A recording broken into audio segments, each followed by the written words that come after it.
Ya, Mulai. selamat pagi Bu Bening dan para Asdos. Di sini kami kelompok satu ingin mempresentasikan tentang proyek Alun-Alun Kidul kami yang akan kami presentasikan. Nah, di sini ada saya sendiri, ya Base Abdi Sepot, dan ada Dias, dan ada Aiko.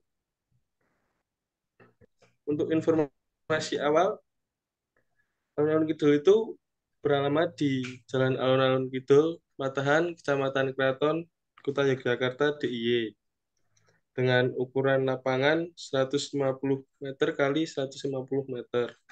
Nah, di web research-nya kami mendapatkan beberapa informasi, yaitu Alun-Alun Kidul buka 24 jam, tidak ada biaya tiket masuk, dan di sekitar trotoar banyak pedagang kaki lima, dan terdapat mitos bahwa yang dapat melewati dua pohon beringin kembar di tengah alun-alun itu dengan menutup makannya, maka akan dipermudah dalam meraih cita-cita. Dan juga ada banyak sepeda hias dan odong-odong pada saat malam hari. Nah, di sini saya akan menyampaikan untuk informasi langsung, yaitu pada saat kami survei ke sana dan wawancara kepada abdi dalem keraton. Nah, yang pertama yaitu Siti Hinggil dan Pagelaran merupakan bagian dari Alun Utara dan hanya dipakai untuk tur keraton.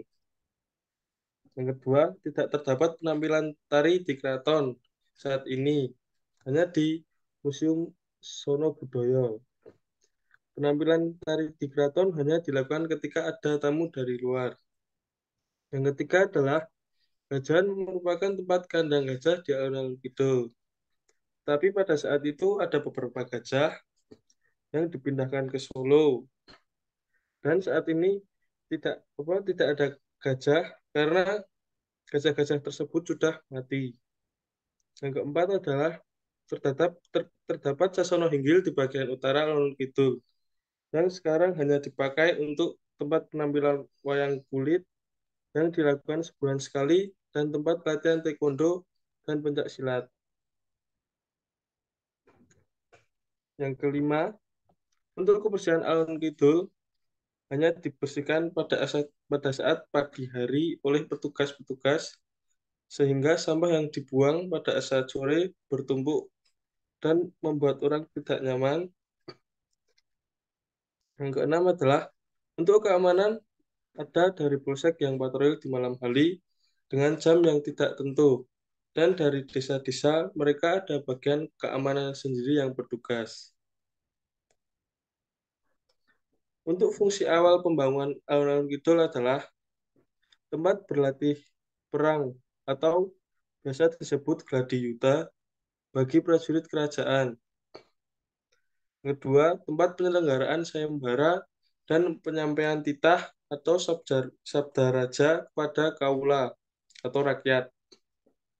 Yang ketiga adalah pusat perdagangan rakyat.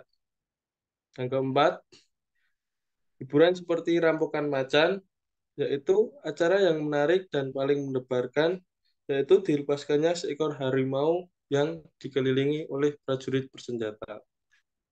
Untuk sejarah awalnya, pada zaman Hindu-Buddha, asal-usulnya ialah dari kepercayaan masyarakat tani, setiap kali ingin menggunakan tanah untuk bercocok tanam, maka harus dibuat upacara perizinan kepada Dewi Tanah dengan cara membuat lapangan tanah sakral yang berbentuk persegi empat yang selanjutnya dikenal sebagai alun-alun. Lalu, pada masa Kerajaan Mataram, di alun-alun depan istana, secara rutin rakyat Mataram seba menghadap penguasa. Alun-alun pada masa ini sudah berfungsi sebagai pusat administratif dan sosial budaya bagi penduduk pribumi. Untuk tujuan pembangunan alun-alun Kidul, yaitu yang pertama, untuk tempat berlatihnya para tentara. lalu menyiapkan suatu kondisi yang menunjang kelancaran hubungan antara keraton dengan dunia luar. Yang ketiga, melambangkan kesatuan kekuasaan yang sakral antara raja dan para bangsawan yang tinggal di sekitar alun-alun. Yang terakhir, dibuat agar tidak membelakangi pantai selatan.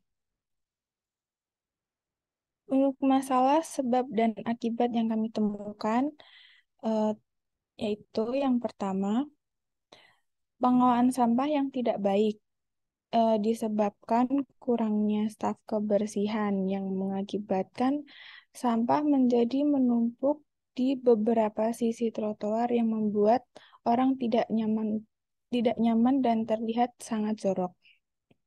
Kemudian yang kedua, parkir yang tidak teratur yang disebabkan kurangnya tempat untuk parkir yang mengakibatkan kendaraan yang tidak teratur membuat jalanan macet. Lalu yang ketiga, sepi pada saat siang hari yang disebabkan kurangnya kegiatan pada saat siang hari yang mengakibatkan menguranginya potensi wisatawan yang datang pada saat siang hari, apalagi pada saat pandemi. Kemudian yang terakhir, terlalu banyak sepeda hias dan odong-odong, yang disebabkan odong-odong dan sepeda hias yang banyak memakan jalan, mengakibatkan odong-odong dan sepeda hias yang memakan jalan sangat mengganggu pengendara yang ingin melewati jalan itu. Untuk solusi yang kami dapatkan, yang pertama, membuat dan menaruh tempat sampah di berbagai sudut dan menambahkan petugas kebersihan. Lalu yang kedua, mengatur kembali pengelolaan parkir dan membuat tempat parkir yang luas. Yang terakhir, membuat kegiatan yang menarik wisatawan pada saat siang hari. Untuk potensi pengembangan alun-alun kidul yang kami rencanakan, yang pertama itu kami akan menambah panggung budaya di alun-alun kidul untuk acara kebudayaan. Misalnya yang hari Selasa ada tari, yang hari Kamis ada pencak silat, yang ada hari Sabtu ada musik tradisional. Atau nanti kita bisa rolling schedule-nya terserah. Yang tentunya nanti pasti akan meningkatkan ketertarikan dan kesadaran para penonton terhadap budaya-budaya yang ada di Jogja dan juga akan membuat alun-alun kidul ramai pada siang harinya. Dan yang kedua, pada hari Minggunya akan diadakan pasar Minggu yang di mana akan dijual-jual barang-barang khas Jogja dan juga dari sanggar tari yang tampil-tampil pada hari-hari sebelumnya maupun band musik dan silat yang tadi bisa mempromosikan tempat latihannya agar masyarakat mulai tertarik pada kebudayaan Jogja. Untuk target yang dicapai, kami akan dalam target ekonominya, dengan adanya panggung budaya, kita bisa mempromosikan sanggar tari, band musik, dan padepokan pencaksilat tadi. Dan karena alun-alun kidul ini fee-nya gratis untuk masuknya, kami tidak akan memungut biaya untuk pada saat penampilan ini. Tapi akan diadakan kotak donasi tiap ada penampilan dan juga ada pasar minggu yang akan tentunya membantu ekonomi-ekonomi dari penjaga-penjaga budaya ini. Untuk target budaya, kita bisa mempromosikan budaya-budaya Yogyakarta dari panggung budaya tadi supaya budaya-budaya yang sudah banyak ditinggalkan masyarakat modern bisa tetap bertahan walaupun ada perubahan zaman dan juga kita bisa menambah peminat budaya tersebut.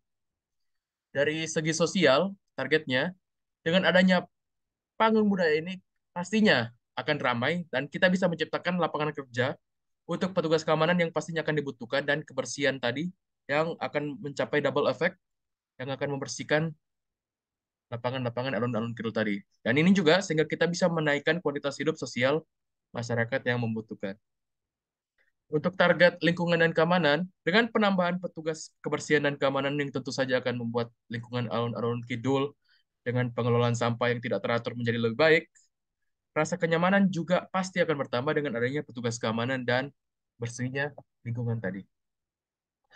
Dan kita juga bisa menambahkan website atau aplikasi agar bisa masyarakat melihat pertunjukan yang apa yang akan dilakukan pada hari tertentu, dan kita bisa menambah sejarah budayanya dan lebih mempromosikan sanggar seni yang tampil. Terima kasih. Next. Terima kasih.